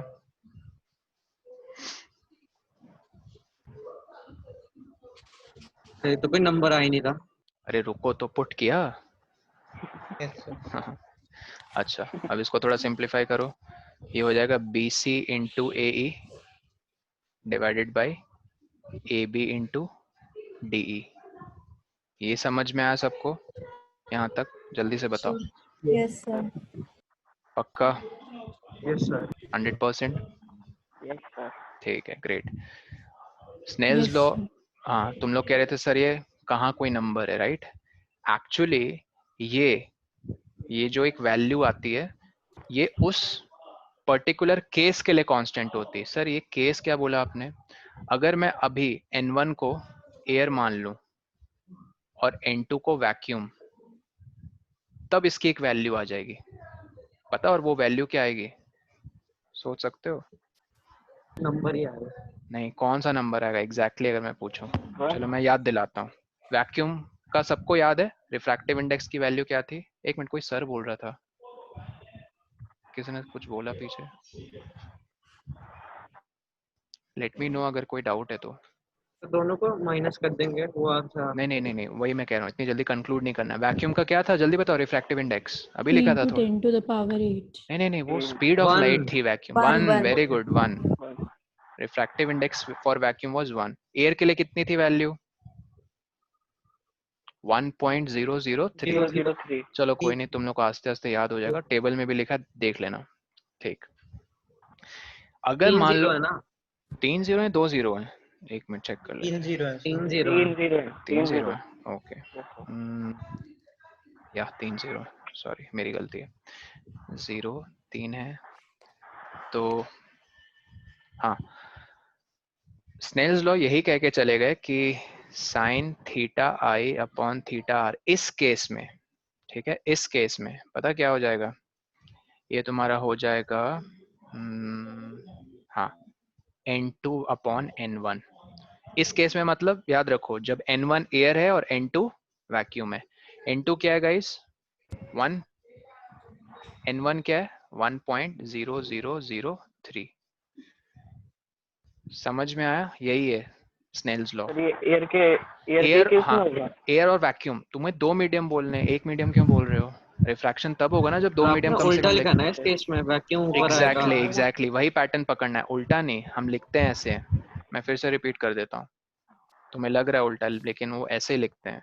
सपोज ये मीडियम ग्लास है, कौन सा ग्लास? चलो एक ले ही लेते हैं एग्जाम्पल।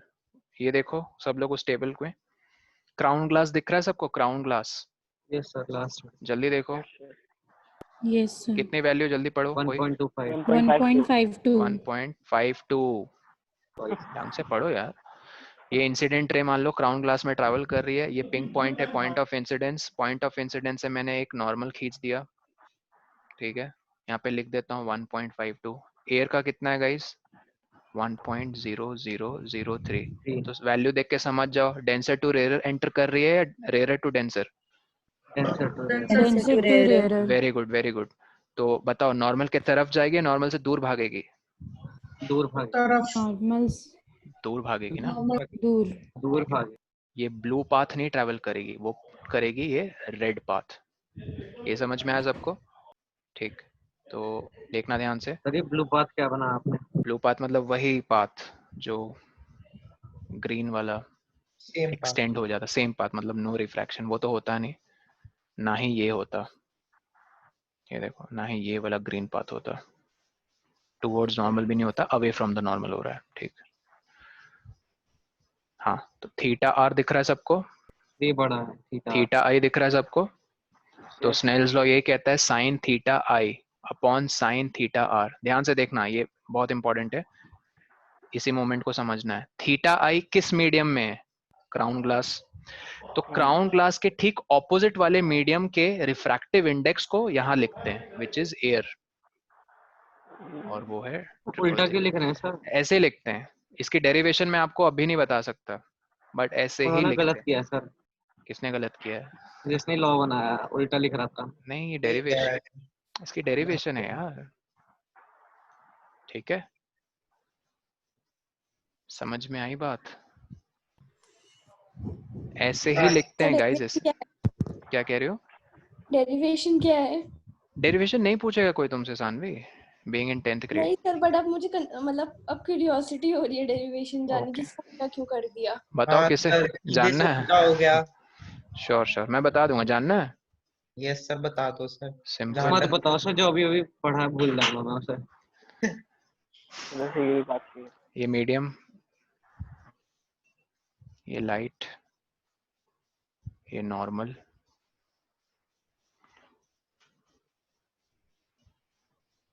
ये तरफ आ गई, ये थीटा आई, ये थीटा आर। ठीक है, तुम लोग को जानना तो मैं बता देता हूँ फटाफट, जल्दी देखना। एन की वैल्यू पता है सबको, सी बाई वी। ठीक है, मान लो ये वही एग्जांपल ले रहा हूँ, ग्लास है और ये है एयर। ग्लास का कितना था 1.52, एयर का कितना था 1.0003। ध्यान से देखना, एक बार मैं बताऊंगा। एन मैं ग्लास के लिए निकाल रहा हूँ, मुझे पता है ये 1.52 है, इज इक्वल टू। अच्छा, ये डेरिवेशन बताने से पहले तुम लोग एक चीज बताओ, तुम लोग फट समझ जाओगे, जल्दी बताना। अगर ये डेरिवेशन जाननी है, समझना लॉजिकली, तो जल्दी इस क्वेश्चन का आंसर दो। ऑप्टिकल डेंसिटी जितनी ज्यादा होगी, वेलोसिटी उतनी कम होगी या उतनी ज्यादा होगी? बताओ। कम होगी। कम कम होगी। होगी। ठीक है, कम ऑन दी, हाँ, तो होगी। मैं ये कहना चाह रहा हूँ कि जितना ज्यादा रिफ्रैक्टिव इंडेक्स होगा, वेलोसिटी उतनी होगी। कम कम होगी। होगी। तो कैसे रिलेटेड है एन और वी?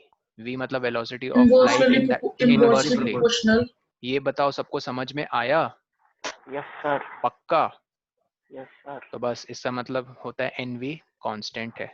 एन वी डायरेक्टली, मतलब ये पता है ना, क्लास 8 में पढ़ा था inverse and direct. Yes sir. Put करेंगे हम। हाँ, तो इससे हमें ये रिलेशन आता है N1V1 इक्वल्स टू N2V2। ये समझ में आया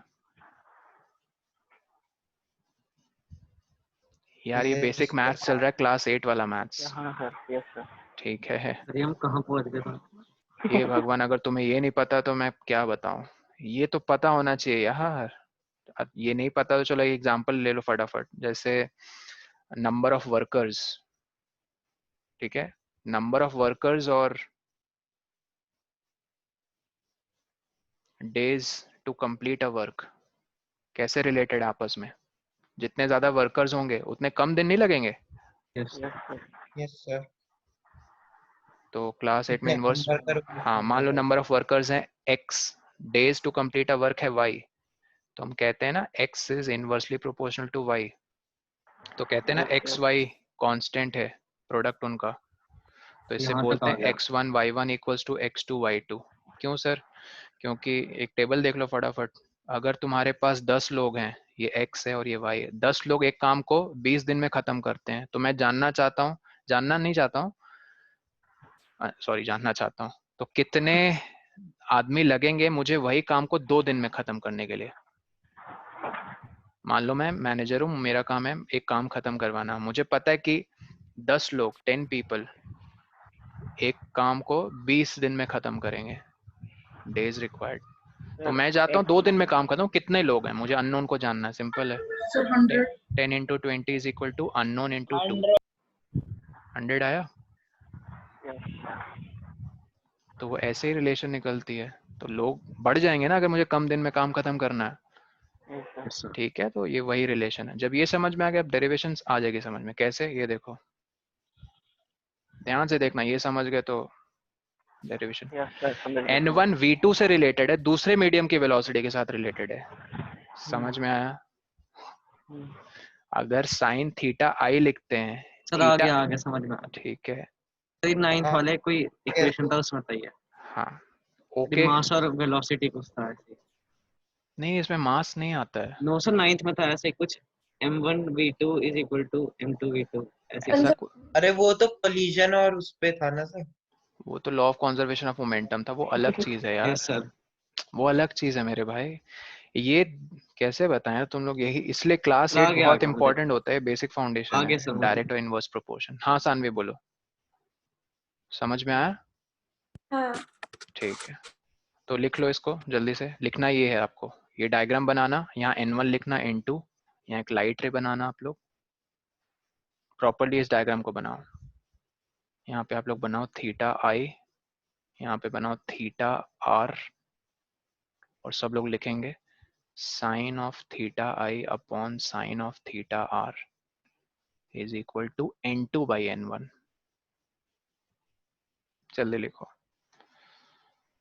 इस पे भी बहुत न्यूमेरिकल्स पूछते हैं, बहुत नहीं मतलब कभी कभी पूछ देते हैं इस पे।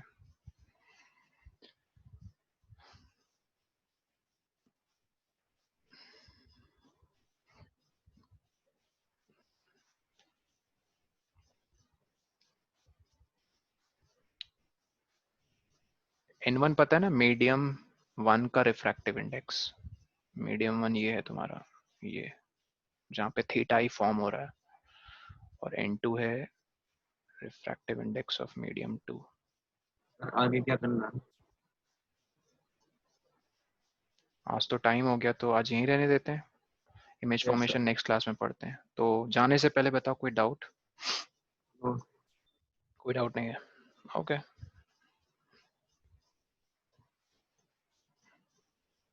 जहाँ एक चीज एक और कर लें, 5 मिनट का कॉन्सेप्ट है, बहुत सिंपल है वो। अब लास्ट में हम पढ़ते हैं जिसको कहते हैं पावर ऑफ अ लेंस। बहुत सिंपल है, 5 मिनट ले लगेंगे। बताओ। यस सर, कर लो सर। कर लो सर। बहुत सिंपल है, ठीक है। जिनको जिनको चश्मा लगा है उनको और यस अच्छे सर, से कर समझ में लेते हैं। आएगा, थोड़ी फीलिंग आएगी। जिनको जिनको नहीं लगा है, ठीक है, मे भी फ्यूचर में लग जाए, बट टच वुड ना लगे आपको चश्मा। एक तरह की पर्सनालिटी अटैचमेंट है, आपकी पर्सनालिटी के साथ सदा सदा के लिए रहेगी। एक्सेप्ट जब आप सो रहे हो। चश्मा लगा के कोई सोया है? आई मीन कभी कभी सो जाते हैं चश्मा लगा के। मैं मेरे हैपेंस। मेरा एक फ्रेंड कहता था, चिराग चश्मा चश्मा लगा के सो रहे हो मतलब सपने भी क्लियर दिखेंगे तुम्हें। खैर चलो वापस यहाँ आते हैं। लिखो सब लोग जल्दी से, पावर ऑफ अ लेंस। ये लास्ट है ना कॉन्सेप्ट चैप्टर में? हाँ, यस। बहुत छोटा कॉन्सेप्ट है। जब ये लिख लिया आपने तो एक डेफिनेशन की लिख लो। पावर लिखो सब लोग। Power of a lens is, power of a lens is the amount of, amount लिखना है ठीक है, या डिग्री लिख लो। चलो मैं लिख देता हूँ, अमाउंट या फिर डिग्री ऑफ कन्वर्जेंस और divergence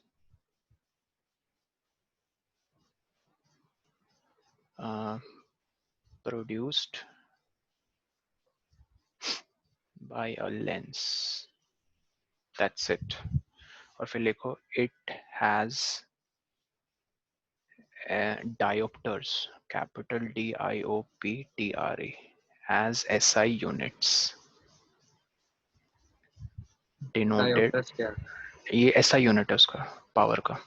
it has diopter as SI unit denoted as capital D, that's it। बस उसकी रिलेशन भी बता दे रहे हैं, बस वही है, सिंपल सी चीज। पहले इसको लिखो सब, अमाउंट या डिग्री ऑफ कन्वर्जेंस और divergence produced by a lens. Okay, लिख लिया। और लिखो it has dioptre as SI unit denoted as capital D। Should I move to another slide? Yes. जल्दी। ओके ये हम कर चुके हैं, तुम लोग को अभी याद भी आ जाएगा। पता क्या बताओ, जितना ज्यादा बेंड होता है, ये देखो एक लेंस मैंने बनाई ऐसी, एक लेंस इतनी मोटी सी बनाई मैंने, ठीक है। ये प्रिंसिपल एक्सिस है लेंस 1 का, लेंस 1। ये प्रिंसिपल एक्सिस है लेंस 2 का। ध्यान से देखना, लेंस 1 में बहुत सारी रेज आ रही हैं parallel to the principal axis. और ये किस तरह की लेंस मैंने बनाई है बाय द वे? कॉन्वेक्स या कॉनकेव? पहचानो। Convex। Very good, convex. Convex की क्या पहचान मैंने बताई थी? बल्ज्ड ये आउट। लाइट को कन्वर्ट Bulged। करती है। हाँ, कोई बच्चे ऐसे याद रखते हैं कि कन्वर्ज करती है लाइट को। मैंने जो तरीका आपको बताया था वो ये था। कॉन्वेक्स का मतलब होता है निकला हुआ बाहर की तरफ हिस्सा। Bulged तो out। ये देखो, ये बाहर की तरफ हिस्सा वो निकला हुआ, उससे इंटरैक्ट कर रही है इंसिडेंट रे, तो इसलिए इसका नाम है कॉन्वेक्स। अब लेंस है मेरा, कैसे पता चलेगा? लेंस है तो वो अलाउ करेगी लाइट को अपने थ्रू, मिरर है तो रिफ्लेक्ट कर देगी। पॉलिश नहीं लगे होंगे।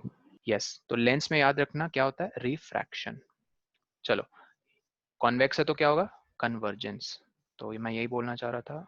ये देखो उस तरफ जाके ना जिस पॉइंट पे कन्वर्ज हो रहे हैं उसको फोकल पॉइंट बोलेंगे। लेकिन इस मोटी वाली लेंस के केस में देखो, ध्यान देने वाली बात ये है, ध्यान से सुनना गाइस, इस पॉइंट को कहते हैं, इस पॉइंट को कहते हैं ऑप्टिकल सर सेंटर। हाँ बोलो आयुष। कॉन्वेक्स में कन्वर्जन होना होता है तो कॉनकेव में होता है। कॉन्वेक्स लेंस में कन्वर्जेंस होता है, कॉनकेव लेंस में डाइवर्जेंस होता है। मैंने यहाँ ये मिरर कॉन्वेक्स, से उल्टे हैं।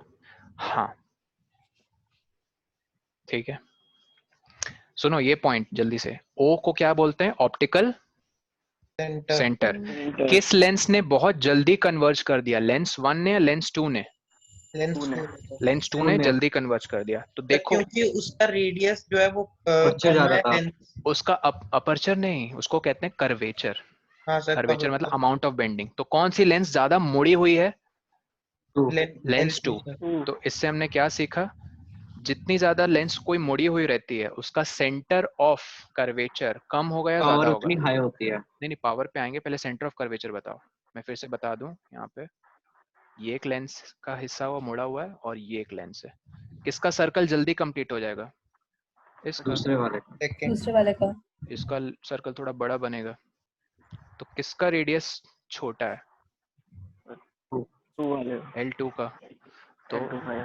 तो हमने यही सीखा, जितना ज्यादा बेंड उतना छोटा रेडियस। इनवर्स का रिलेशन अब मैं रेडियस से रिलेट करूंगा पावर को।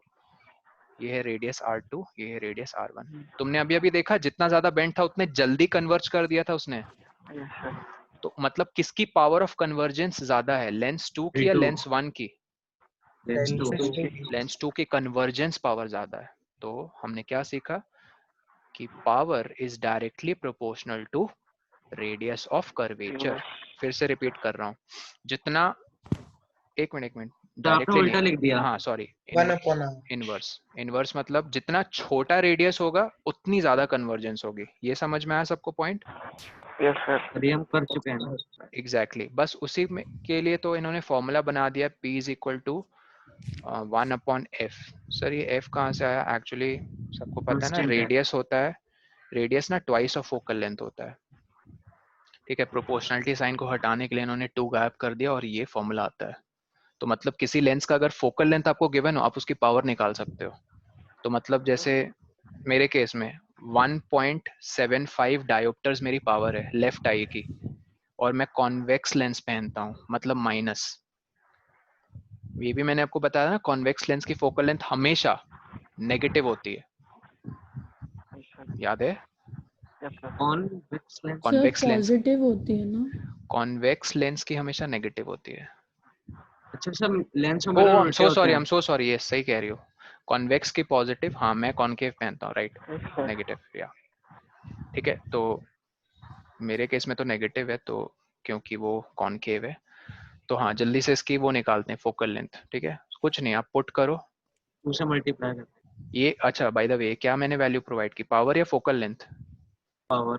क्योंकि डी टैप पुट करो यहाँ 1.75 माइनस पुट करो, तो फोकल लेंथ कैसे निकल जाएगी, -1/1.75। जल्दी से कैलकुलेटर में फीड करो, मुझे बताओ 1/1.75 कितना आ रहा है?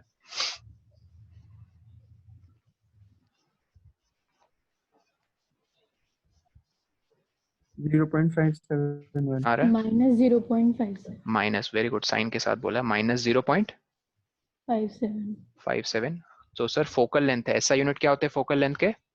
मीटर। Metres, very good. ठीक है, और नेगेटिव फोकल लेंथ किस लेंस की होती है? Concave lens. ठीक है, किसी ने नहीं पॉइंट ये लिखा है, लिख लो, convex lens has positive focal length और concave lens has negative focal length. Logic याद है, क्यों था पॉजिटिव, क्यों था नेगेटिव? लेफ्ट की तरफ जाती है। सब सर बोलते जाते हो तुम क्योंकि लोग। बोलो। क्योंकि कॉन्वेक्स में सर आगे की तरफ होगी जो एक्स एक्सिस पे फॉर्म होगी, और जो कॉन्केव होगा उसमें डाइवर्ज हो जाएंगी पीछे की तरफ, वो वाई एक्सिस पे होगी सर, पीछे वाली तरफ पे। नहीं, मैंने ये लॉजिक नहीं बताया था। क्वेश्चन क्या है? क्वेश्चन है कि जैसे ये, पहले बताओ ये कौन सा मिरर है अगर मैंने यहाँ पेंट किया है तो? Concave. Concave lens, concave mirror sorry. क्या फोकल लेंथ इसकी, नेगेटिव होती है पॉजिटिव होती है? नेगेटिव। अरे ना बनाओ बोर्ड में यार, मिटा दो इसे। नेगेटिव होती है, लेफ्ट से आ रहे हैं इसलिए। ठीक है एग्जैक्टली क्योंकि फोकल लेंथ को मेजर करने के लिए हम पोल से लेफ्ट में जाते हैं तो नेगेटिव, लेफ्ट मतलब नेगेटिव राइट। और इसकी इसकी फोकल लेंथ, ये क्या है, कौन सा मिरर है, कॉन्वेक्स मिरर? नहीं मिरर है ये। इसकी फोकल लेंथ हम कैसे मेजर करते हैं, राइट जाना पड़ता है ना पी से, यस सर, तो पॉजिटिव हो जाएगी। Positive positive. ठीक। मैं अब भी आते हैं, सिर्फ यही कहना चाह रहा था। नहीं ये मिरर है, अब आते हैं लेंस। जब मिरर वाला क्लियर तो लेंस क्यों नहीं तुम लोग को याद है? देखो ध्यान से, आपने लेंस का नहीं पता। बताया था शायद, या तुम लोगों ने ध्यान नहीं दिया, या मैं भी नहीं बताया हो। चलो ध्यान दो, ऑब्जेक्ट को हमेशा कहाँ रखते हैं, टू द लेफ्ट, ठीक है। ये ऑप्टिक सेंटर याद है, अभी अभी बताया था ऑप्टिक सेंटर ये होता है ओ। जैसे हम मिरर में पोल से करते हैं ना मेजर सारे डिस्टेंसेस, वैसे लेंस में हम ओ से करते हैं मेजर, ठीक है याद रखना। तो यहाँ यू तो हमेशा नेगेटिव होगा, ओके। अच्छा ये बताओ वी, वी जो बनता है हम वो हमेशा राइट में बनेगा? वी क्या है? Distance of image. Image yes sir, positive. Lens है तो अपने थ्रू पास करवा देगी ना, पॉजिटिव होगी। ठीक है।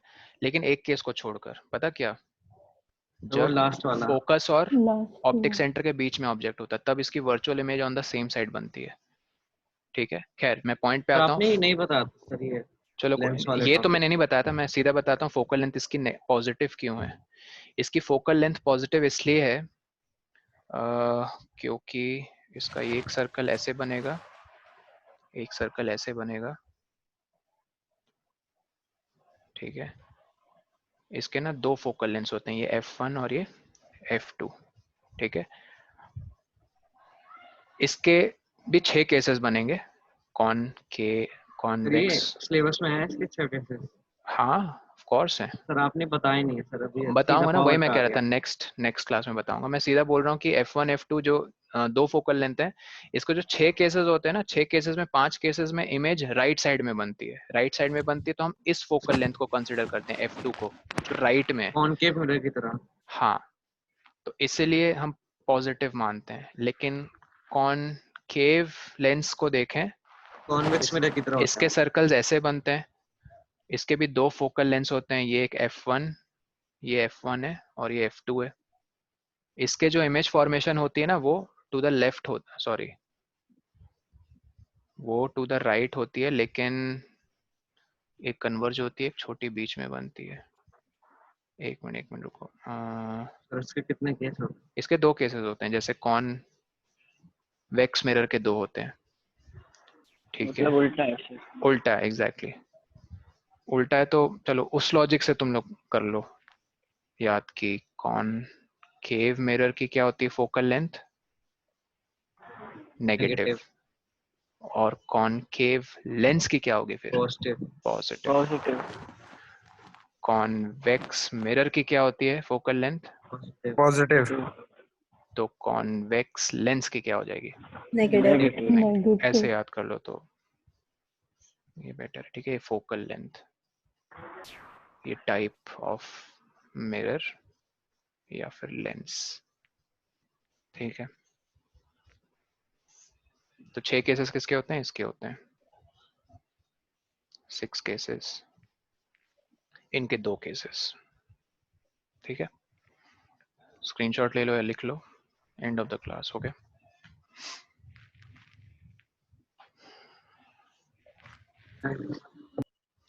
ठीक है guys, okay sir. Thank you sir. Bye. Okay guys thank you, और थैंक यू सर। एक बार रिवाइज कर लेना जो भी हमने पढ़ा इस क्लास में। Bye bye, take care, bye sir. Bye. Thank you sir.